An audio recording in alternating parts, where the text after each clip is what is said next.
Good morning dear students. तो काफ़ी time के बाद, लंबा समय हो गया, मार्च के बाद आप लोगों से आज मिलना हो रहा है। तो मुझे भी बहुत खुशी है कि चलिए अब वापस अपन स्टार्ट कर रहे हैं क्लासेस। तो फर्स्ट ऑफ ऑल सभी को कॉन्ग्रेचुलेशंस कि सब लोग पास हो गए हैं और फर्स्ट ईयर पास करके सारी की सारी क्लास आपकी सेकेंड ईयर में आ गई है। 100% हमारा रिज़ल्ट रहा है। तो कोरोना वायरस की वजह से काफ़ी लोग परेशान भी हुए, लेकिन कुछ हद तक कुछ स्टूडेंट्स को जो है इसका बेनिफिट भी मिला। कुछ स्टूडेंट ऐसे भी हो सकते हैं जिनको कि मार्क्स जो है वो सूटेबल ना लगे, लेकिन गवर्नमेंट एज़ पॉसिबल एज़ जो आपको जो मार्किंग करेगी वो डेफिनेटली अच्छे ही मार्क्स आएंगे। जितना आपका जो 10th-12th का जो परसेंटेज और है उस बेसिस पर गवर्नमेंट सोच रही है, तो आपको बिल्कुल अच्छे मार्क्स उसमें दिए जाएंगे। तो आप सबका जो है मैं वेलकम करता हूँ सेकेंड ईयर की क्लास में। तो अभी मैं इस साल आपको जो है कॉर्पोरेट अकाउंटिंग पढ़ाऊँगा। तो आपका जो फर्स्ट ग्रुप है प्रैक्टिकल सब्जेक्ट्स जो है उसमें 2 सब्जेक्ट्स आपके पढ़ेंगे, एक तो कॉर्पोरेट अकाउंटिंग और दूसरा आपका होगा स्टैटिस्टिक। तो कॉर्पोरेट अकाउंटिंग जो है उसके अंदर कंपनीज़ के बारे में सारा आपका जो है इसके अंदर लेखा जोखा रहेगा, सारी अकाउंटिंग रहेगी। और स्टैटिस्टिक जो होगा जिसके अंदर आप लोगों ने थोड़ा बहुत मैथ्स के अंदर जो है मीन, मोड, मीडियन, ETC जो पढ़ा है, तो दैट मीन्स कि एक फाइनेंशियल और कॉस्टिंग का जो लास्ट ईयर आपने पढ़ा था उसी तरह का एक पेयर ये बन जाएगा कि कॉस्टिंग के अंदर केवल कैलकुलेशंस थी मैक्सिमम, उसके अंदर एंट्री अकाउंट इस तरह से बहुत कम चीज़ें थी। वैसे ही यहाँ पर स्टैटिस्टिक के अंदर भी आपके एंट्री अकाउंट नहीं होंगे, बल्कि बेसिक जो है कैलकुलेशंस वाले क्वेश्चंस ज़्यादातर उसमें रहेंगे। प्लस कॉर्पोरेट अकाउंटिंग जो है वो काफ़ी हद तक थ्योरी सब्जेक्ट है, क्योंकि इसके अंदर कंपनी लॉ आपका आता है। तो स्टैटिस्टिक में इस तरह से जो है कैलकुलेशन वाला एक पार्ट होगा पूरा, और जबकि कॉर्पोरेट के अंदर जैसे मैंने आपको कहा कि उसके अंदर थ्योरी भी है काफ़ी सारी, और इसका पेपर पैटर्न भी इस तरह का है कि इसके अंदर मैक्सिमम आपकी जो है थ्योरी भी काफ़ी आती है। तो कोशिश करूँगा मैं कि मैक्सिमम आपको जो है लेसन्स की थ्योरी भी साथ साथ डिक्टेट करता रहूँगा, और आपके जैसे हिंदी में मैक्सिमम मैं लिख के बता दूँगा, और ट्रांसलेशन जो है वो इतना बोर्ड पे पॉसिबल नहीं हो पाएगा। तो मैं आपको जो वीडियो शेयर करूँगा तो उसके अंदर डिस्क्रिप्शन के अंदर जो है आप क्लिक करेंगे तो वहाँ पर मैं इसका जो ट्रांसलेशन होगा वो भी आपको प्रोवाइड करने की मैक्सिमम कोशिश करूँगा। तो अभी जैसे आपको पता है कि भी कॉलेज आपके जो है 1 सितंबर तक तो गवर्नमेंट ने ऑलरेडी बोल दिया है कि कॉलेज नहीं खुल पाएंगे। तो हमारे पास ऑनलाइन पढ़ाने के अलावा और कोई ऑप्शन है नहीं। तो आप उस बारे में जो है वो ज़्यादा चिंता ना करें कि हम ऑनलाइन पढ़ रहे हैं या क्लास में डायरेक्ट पढ़ने से ज़्यादा समझ में आता है, ऐसी साइकोलॉजी दिमाग से ना रखें। क्योंकि जब भी अपन कोई काम स्टार्ट करते हैं, नई चीज़ को हम देखते हैं, तो हमेशा हमको लगता है कि नहीं वो कैसा होगा, नहीं बैठेगा इस तरह से। लेकिन ऐसी कोई साइकोलॉजी आप नहीं रखें। जैसे मान लीजिए कि गवर्नमेंट ने नोटबंदी जब की थी तब लोग ATM कार्ड होते हुए भी 99% लोग उसमें डरते थे कि कौन ऑनलाइन जो है वो ट्रांजैक्शन करे, कार्ड देंगे किसी को तो कोई पैसा निकाल लेगा। तो इस तरह की काफ़ी सारी दिमाग में जो है वो प्रॉब्लम्स रहती थी। लेकिन अभी लगभग 75-80% लोग जो है वो हर ट्रांजैक्शन कार्ड से करते हैं, और उनको बहुत ही ईजी लगा कि नहीं ऑनलाइन सिस्टम तो बहुत ही सेफ़ और सिक्योर्ड है। क्योंकि जो लोग ठगे जाते हैं वो तो भले उन्होंने कभी कोई ऑनलाइन नहीं भी किया है, तो लोग उनसे फ़ोन पे OTP पूछकर, CVV नंबर पूछकर वैसे भी पैसे निकाल लेते हैं। तो थोड़ी सी अवेयरनेस से हम वहाँ सिक्योरिटी फील कर सकते हैं। तो वैसे ही यहाँ पर ऑनलाइन के बारे में आप ये ना सोचें ज़्यादा कि भाई ऑनलाइन में कैसे समझ में आएगा या नहीं आएगा। आप बस बिल्कुल समझिए, और कोई भी प्रॉब्लम हो तो आप अपना फीडबैक जो है वो देकर बताएं कि आपको क्या प्रॉब्लम हो रही है, तो हम उसको और भी इम्प्रूव कर पाएँ। अदरवाइज़ आई थिंक सो कि पढ़ाने का जो है, जहाँ तक मुझे फ़ील होता है कि ऐसा ही लगता है कि जैसे आपको मैं क्लास में ही पढ़ा रहा हूँ, तो आप आराम से उसको एंजॉय करिए। और प्लस इसके कुछ बेनिफिट भी है, बड़े बेनिफिट्स हैं ऑनलाइन के ये कि क्लास के अंदर फिर भी आपका ध्यान इधर उधर हो जाए, आप कुछ नोट नहीं कर पाए, आप कुछ सुन नहीं पाए, ध्यान से हट जाए चीज़ें, तो यहाँ पर आपको जो वीडियो है वो सेव रहेगा। तो आप जितनी बार चाहें और जब अपना टाइम हो, जब आप फ्री हो, तब आराम से उस वीडियो को 1 बार 2 बार जैसे भी चाहें देख सकते हैं। तो ये इनके बेनिफिट्स भी होंगे। तो मैं आपको आज कॉर्पोरेट अकाउंटिंग स्टार्ट कराता हूँ। कॉर्पोरेट अकाउंटिंग बेसिकली क्या होता है कि जैसे बिज़नेस के जो फॉर्म थे, सबसे पहले आपका जो है आपने 11th के अंदर पढ़ा था एकल व्यापार, सोल ट्रेडर, जिसमें एक ही व्यक्ति सारे बिज़नेस को करता है, सारा मैनेजमेंट उसी का होता है, सारे रिस्क भी उसी की होती है, कैपिटल वही लगाता है, उसी को प्रॉफिट होता है। लेकिन आगे चलकर दिक्कत ये आई कि एक व्यक्ति जो है वो नहीं इतना कुछ मैनेज कर सकता है, नहीं इतना पैसा लगा सके कि बिज़नेस को वो ज़्यादा एक्सटेंड कर पाए। तो इसीलिए फिर उस फॉर्म को आगे चेंज किया गया और फॉर्म बढ़कर पार्टनरशिप में कन्वर्ट हुआ। पार्टनरशिप के अंदर थोड़ा और आगे बढ़ाया गया। पार्टनरशिप के अंदर 2 या 2 से ज़्यादा लोग जो है वो आगे पार्टनरशिप मिलकर कर सकते हैं, लेकिन उसमें भी मैक्सिमम लिमिट जो कंपनी है 2013 के अंदर एक बार जो है 100 तक दे दी, लेकिन वापस 14 के अंदर उन्होंने अमेंडमेंट करते हुए उसको 50 तक फिक्स कर दिया कि मैक्सिमम पार्टनर जो होंगे वो आपके इसके अंदर 50 लोगों तक जो है वो पार्टनर हो सकते हैं। वंस अगेन यही दिक्कत आई कि आजकल हर व्यक्ति ये चाहता है कि उसका बिज़नेस जो है वो आगे से आगे ग्लोबली जो है वर्ल्ड लेवल पर आगे वो अपने प्रोडक्ट को बेचे। तो वहाँ जाकर उसको एक दिक्कत आती है कि वो अपने प्रोडक्ट्स को बेचने के लिए 50 लोग इतना पैसा नहीं मैनेज कर पाते हैं। जैसे कि अपन, अगर आपको लगता है कि नहीं मुकेश अंबानी तो अकेला ही है, वो सारा इतना कुछ मैनेजमेंट कर रहा है, तो वो ऐसा नहीं है, क्योंकि वो कंपनी की तरह जो है अपने बिज़नेस को चला रहा है, ना कि फर्म की तरह, ना सोल ट्रेडर, और कंपनी की तरह शेयर इशू कर और लोगों से पैसा लेकर ही वो अपने बिज़नेस को आगे से आगे प्रमोट करता है। सारा पैसा वो अपना नहीं लगा रहा है। तो पार्टनरशिप के अंदर जब 50 लोग जो है वो भी कम पड़ने लगे तो उसका आगे और फॉर्म बनाया गया, और वो फॉर्म बना कंपनी, जिसके अंदर मेंबर्स की जो है लिमिट ख़त्म कर दी गई। काफ़ी सारे लोग, हज़ारों लाखों की संख्या में शेयर होल्डर्स हो सकते हैं और कंपनी की कैपिटल को जो है वो एक्सटेंड कर सकते हैं, और उन सब लोगों से मिलकर वो मैनेजमेंट करते हैं बिज़नेस का। जिस तरह से हम इलेक्शन के अंदर अपनी तरह से MLA MP को चुनते हैं, वैसे ही कंपनी के अंदर सारे लोग मिलकर बोर्ड ऑफ डायरेक्टर्स बनाते हैं जो उसका मैनेजमेंट करते हैं। लेकिन अब लोगों को ये भी कम लगने लगा है कि एक कंपनी भी अकेली जो है वो बिज़नेस ना चलाकर कई सारी कंपनी मिलकर एक कॉरपोरेट जो है उसका निर्माण करे और उसके थ्रू वो बिज़नेस को जो है वो आगे बढ़ाए। जैसे आप लोगों ने एक बहुत ही फेमस कॉरपोरेट ग्रुप है फ्यूचर ग्रुप, जिसके अंदर काफ़ी सारे पेट्रोल कंपनी, काफ़ी सारी जो है आपकी क्लोथ की कंपनी, बिग बाज़ार, तो ये पेट्रोलियम के, आपके जो है ये ग्रॉसरी के, सारी तरह के आइटम्स जो है वो अलग अलग आउटलेट से आपको मिलते हैं, और उनकी जो ऑफ़र्स होते हैं, उनके जो रिवार्ड पॉइंट्स होते हैं वो आपस में शेयर किए जा सकते हैं। वो पेमेंट कार्ड्स जो होते हैं वो भी आप इधर से उधर यूज़ कर सकते हो। तो दैट मीन्स कि कॉरपोरेट का मतलब है कि काफ़ी सारी कंपनीज़ जो है वो मिलकर बिज़नेस को चलाती है। तो ये एक बड़े से बड़ा रूप हो गया बिज़नेस का, जहाँ पर काफ़ी सारी कंपनीज़ जो है बिज़नेस को चलाती है। पहले आपके पूरा सेकेंड ईयर एक सिस्टमेटिक तरीके से था, और सारा कंपनी से रिलेवेंट जितनी भी इंफॉर्मेशन रहती थी वो सारी की सारी आपकी जो है वो एक ही बुक के अंदर एक साथ थी। लेकिन सिलेबस को इधर उधर करने की वजह से कुछ पार्ट जो था लास्ट ईयर आपके फाइनेंशियल अकाउंटिंग में चला गया, और बाकी की जो कंपनी अकाउंट या कॉर्पोरेट अकाउंट जो है वो पूरी सेकेंड ईयर में आपके हैं। तो फर्स्ट ईयर में कंपनी की डेफिनेशंस क्या होती है, शेयर्स कितने टाइप के होते हैं, शेयर इशू करना, अंडर राइटिंग, प्रेफरेंस शेयर, उसका रिडम्पशन कैसे करना है, वो सब आपने पढ़ा है। लेकिन अभी यहाँ पर सेकेंड ईयर में जो है आप पूरा का पूरा हिस्सा है वो डिबेंचर से स्टार्ट करेंगे, और डिबेंचर के बारे में जो भी लेसन्स बनते हैं वो यहाँ पे है, और बाकी सो ऑन एंड ऑन जो टॉपिक जितनी भी तरह की कंपनीज हो सकती है, बैंक है, इंश्योरेंस है, और भी इलेक्ट्रिसिटी कंपनीज़ है, तो वो अपनी अकाउंटिंग कैसे रखती है, तो बहुत ही डिटेलिंग में हम सारी कंपनीज़ के बारे में पढ़ेंगे। और काफ़ी लोग प्रैक्टिकल के साथ साथ थ्योरी पर काफ़ी डिपेंड रहते हैं, तो उनके लिए ये द बेस्ट पेपर है। अगर आप लास्ट 5 ईयर्स के पेपर देखेंगे तो आपको प्रैक्टिकल क्वेश्चंस जिन टॉपिक से कर सकते हैं तो उन्हीं से उनकी थ्योरी भी बनी हुई है, तो आप प्रैक्टिकल क्वेश्चन भी कर लो और चाहे भले उसके बारे में आप थ्योरी भी लिख लो, तो दोनों काम जो है वो आपके साथ साथ चल जाते हैं।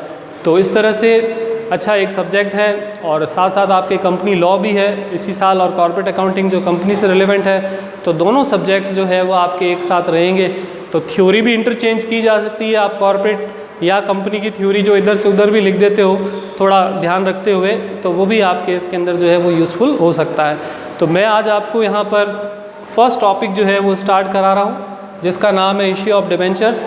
तो इश्यू ऑफ डिबेंचर्स के अंदर डिबेंचर को इश्यू करने की प्रोसेस जो है वो बताई जाएगी, और आपके लिए बहुत ही हेल्पिंग हैंड होगा जो आपने लास्ट ईयर पढ़ा है शेयर इशू करने का। तो जैसे शेयर इशू करने की जो भी एंट्रीज़ होती है वैसे के वैसे डिबेंचर्स के अंदर जो है वो आप डिबेंचर इशू करने की एंट्री करोगे। फ़र्क मात्र इतना होता है कि जहाँ आपने शेयर वर्ड यूज़ किया है उसकी जगह यहाँ आप डिबेंचर यूज़ करोगे, और प्लस शेयर जो होता है वो कंपनी की कैपिटल होता है, जबकि डिबेंचर कंपनी की कैपिटल नहीं होता है। तो जहाँ शेयर कैपिटल आप लिखते थे वहाँ पर आपको केवल डिबेंचर लिखना है परसेंटेज डिबेंचर के नाम से।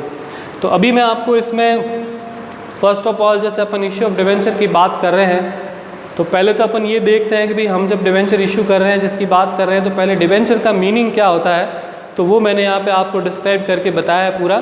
तो सबसे पहले डिबेंचर का मीनिंग होता है कि ऋण पत्र किसी कंपनी द्वारा लिए जाने वाले ऋण की लिखित स्वीकृति है जिनको कंपनी की सार मुद्रा के अंतर्गत निर्गमित किया जाता है। दैट मीन्स जब कंपनी लोन लेती है तो एक रिटर्न एग्रीमेंट जो होता है वो बनता है, और जब कंपनी किसी को डिवेंचर देती है तो वो व्यक्ति जब उस डिवेंचर्स को खरीदता है तो कंपनी को वो एक तरह का लोन दे रहा है। आप इसको जस्ट लाइक ऐसे समझ सकते हैं कि आपको अगर पैसा चाहिए और आप बैंक से लोन लेते हैं तो वो लोन जो होता है वही कंपनी के लिए डिवेंचर की तरह काम करता है। तो जैसे कंपनी का एक सोर्स तो आपका होता है शेयर्स, लेकिन शेयर्स में जो पैसा लगाते हैं वो कंपनी के ओनर होते हैं, वो कैपिटल में कंट्रीब्यूट करते हैं, उनको जो प्रॉफिट होता है तो ही मिलता है। लेकिन डिवेंचर जो है जब कंपनी को लोन चाहिए होता है तो कंपनी अपनी कॉमन सील यानी कि कंपनी की जो सील होती है वो लगाकर एक एग्रीमेंट तैयार करती है, और जिसमें ये लिखा होता है कि भाई मैं 100 रुपये का डिवेंचर इशू कर रही हूँ, तो जो भी व्यक्ति उस डिवेंचर को परचेज करेगा तो दैट मीन्स कंपनी उससे जो है वो 100 रुपये क्या कर रही है, बोरो कर रही है, उसे उधार ले रही है। और जैसे मैंने आपको बताया, अब आपके दिमाग में जैसे मान लीजिए कि बैंक लोन के बारे में जो जो चीज़ें आएगी कि बैंक लोन अगर लिया है तो पहला तो अपन को उसकी इंस्टॉलमेंट्स देनी पड़ेगी, लोन का पेमेंट आपको करना ही करना है, उसमें कोई ऑप्शन नहीं। आपको प्रॉफिट हो नहीं हो तो उसका इंटरेस्ट, उसकी इंस्टॉलमेंट आपको देनी पड़ती है। तो वैसे कि वैसे डिवेंचर्स में भी वही रहेगा कि डिवेंचर्स का आपको रिडम्पशन रीपेमेंट करना पड़ेगा, उसका इंटरेस्ट देना पड़ेगा। जबकि शेयर्स के ऊपर आप डिविडेंड तभी देते हो जब प्रॉफिट हो, लेकिन कंपनी में ऐसा नहीं है, डिवेंचर्स के ऊपर जो है वो आपको इंटरेस्ट देना ही पड़ता है। देखिए 2 वर्ड होता है, वो भी मैं नॉलेज के हिसाब से आपको बताता हूँ। एक तो होता है चार्ज ऑन प्रॉफिट और एक होता है एप्रोप्रिएशन। तो चार्ज ऑन प्रॉफिट जो आइटम्स होते हैं जैसे इंटरेस्ट ऑन डिवेंचर है वो चार्ज ऑन प्रॉफिट है, जिसका मतलब है कि कंपनी को इंटरेस्ट तो देना ही देना पड़ेगा with a certain percentage of interest rate, मतलब एक फिक्स ब्याज की दर से, जो मैंने आगे इसमें लिखा है। और वो इंटरेस्ट देने के बाद कंपनी को अगर लॉस भी हो जाता है तो भी इंटरेस्ट देना पड़ेगा। और जबकि एप्रोप्रिएशन आइटम्स दूसरी कैटेगरी के आइटम्स होते हैं जो प्रॉफिट होने पर प्रॉफिट में से दिए जाते हैं, जैसे कि कंपनी जब अपने शेयर होल्डर्स को डिविडेंड देती है या अपने प्रॉफिट को जब रिजर्व में ट्रांसफ़र करती है, तो ये चीज़ जो होती है वो आपकी क्या कहलाती है, एप्रोप्रिएशन। तो दोनों चीज़ें पैरेलल आपको बता दी कि भाई इंटरेस्ट है वो चार्ज ऑन प्रॉफिट होता है, और जबकि आपका इसके अंदर डिविडेंड होता है वो क्या होता है, एप्रोप्रिएशन आइटम्स। फिर उसके बाद आगे जो लिखा है मैंने इसमें कि कंपनी एक्ट 2013 के सेक्शन जो है 230 के अकॉर्डिंग इसमें बॉन्ड्स को, डिवेंचर स्टॉक को और सिक्योरिटीज़ को इसमें शामिल करते हैं, चाहे वह संपत्ति पर प्रभाव उत्पन्न करे या ना करे। सबसे पहले इसमें एक तो बॉन्ड्स, डिवेंचर स्टॉक, स्कंद का मतलब होता है ऋण पत्र, स्कंद का मतलब होता है डिवेंचर स्टॉक। डिवेंचर स्टॉक जैसा आप लोगों को लास्ट ईयर आपने पढ़ा हो कि अगर हम शेयर्स इशू करते हैं तो उसके बहुत सारे नंबर्स होते हैं कि भाई हमारे पास 1 लाख शेयर है वो 10 रुपये का है, 2 लाख शेयर है वो 5 रुपये के हैं। तो ऐसे मैनी काइंड्स ऑफ शेयर्स, अलग अलग कैटेगरीज, अलग अलग रेट्स, नंबर्स होते हैं। लेकिन जब अपन शेयर स्टॉक बना देते हैं तो वहाँ पर वो एक बंच बन जाता है, एक अमाउंट का एक बंच बन जाता है जिसके अंदर 5 लाख का अगर शेयर स्टॉक है तो उसके अंदर कोई नंबर या कोई भी उनकी रेट्स नहीं होगी। वैसे डिवेंचर स्टॉक का मतलब होगा कि डिवेंचर्स के ऊपर अगर हम डिवेंचर स्टॉक बना रहे हैं तो दैट मीन्स कि वहाँ पर कोई अलग अलग उनकी कैटेगरी नहीं होगी, बस 5 लाख का डिवेंचर स्टॉक है तो वो टोटल अमाउंट 5 लाख की है, उसके अंदर कोई अलग अलग कैटेगरी, नंबर्स, रेट कुछ भी नहीं होता। और सिक्योरिटीज़ आप समझते ही हैं, नॉर्मल जो कंपनी इशू करती है पैसा इकट्ठा करने के लिए, और ये सिक्योरिटीज़ जो है वो कैसी हो सकती है, संपत्ति पर प्रभाव उत्पन्न करे या ना करे। प्रभाव को इंग्लिश में कहते हैं फ्लोटिंग चार्जेस।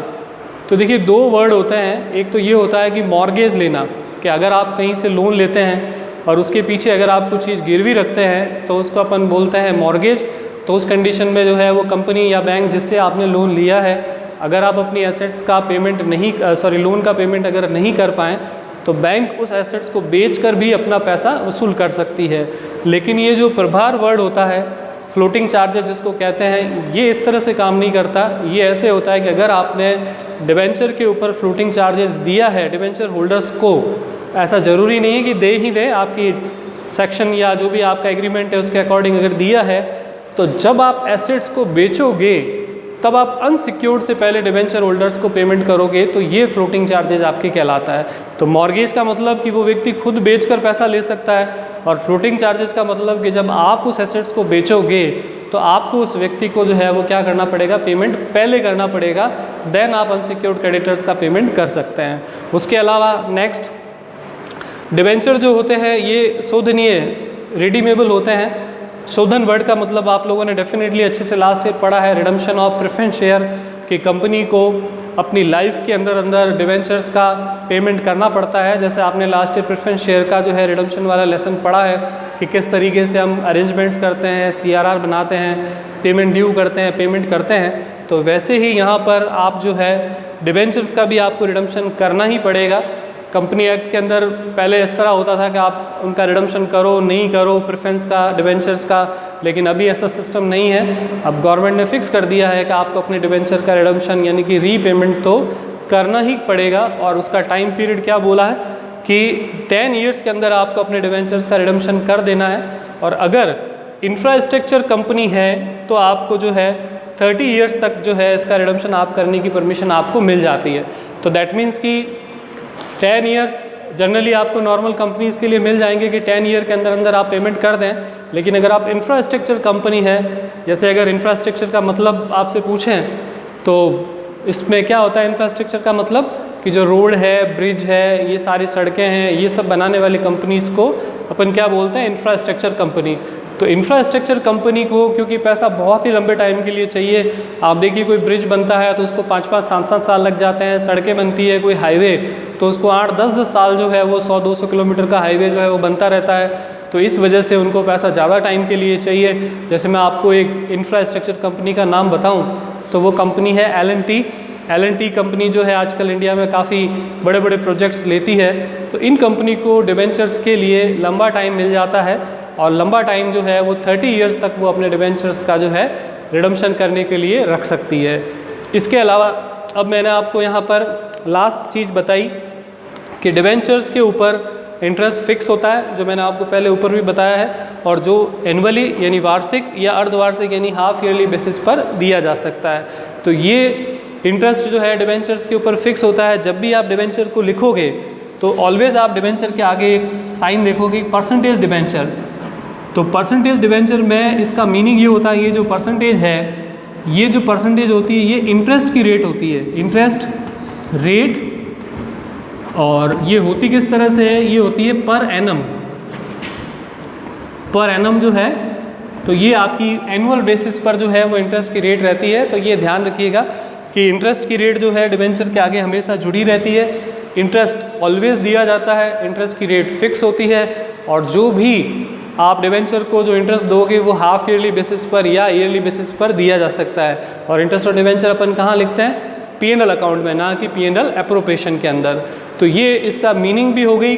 और अगर आप इसकी जो विशेषता है, इसकी कैरेक्टरिस्टिक जो है, जो इस वाली बुक में तो आपको अलग से नहीं दी हुई है, पर अगर आप लिखें तो ये सारी इनकी विशेषता हो गई कि ये एक तरह का लोन है जिसके ऊपर इंटरेस्ट देना पड़ता है, इसका रिडम्पशन करना पड़ेगा, इसके ऊपर इंटरेस्ट की रेट फिक्स होती है, इसका रिडम्पशन 10 या 30 ईयर्स के अंदर करेंगे। तो ऐसे करके आप 4-5 पॉइंट्स जो है इसके अंदर इसकी कैरेक्टरिस्टिक के बारे में लिख सकते हैं। तो देखिए आज स्टार्ट ही किया है मैंने, तो थोड़ा बहुत अभी आज का जो वीडियो है तो मैं अपलोड करने के बाद कल से नियरली आई ट्राई की मैं आपको 30 मिनट्स का करीब वीडियो बनाकर आपको सेंड करूँगा, क्योंकि वीडियो बनाने में थोड़ा टाइम जो है जनरल पढ़ाने से काफ़ी ज़्यादा लगता है। हाफ आवर्स का वीडियो बनाने में आपको 1 घंटे से भी ज़्यादा टाइम लग जाता है। बोर्ड को रिमूव करना, इसको पॉज करना, etc जो है थोड़ी सी प्रॉब्लम आती है, क्योंकि आप लोग जिस तरह से नए हैं यूट्यूब पर या ऑनलाइन वीडियो देखने के हिसाब से, पढ़ने के हिसाब से, तो वैसे हम भी थोड़ा सा हमको भी फेस करना पड़ेगा इन सब चीज़ों को। और धीरे धीरे आप देखेंगे कि सब चीज़ें थोड़ी फ्लुएंट हो जाएगी।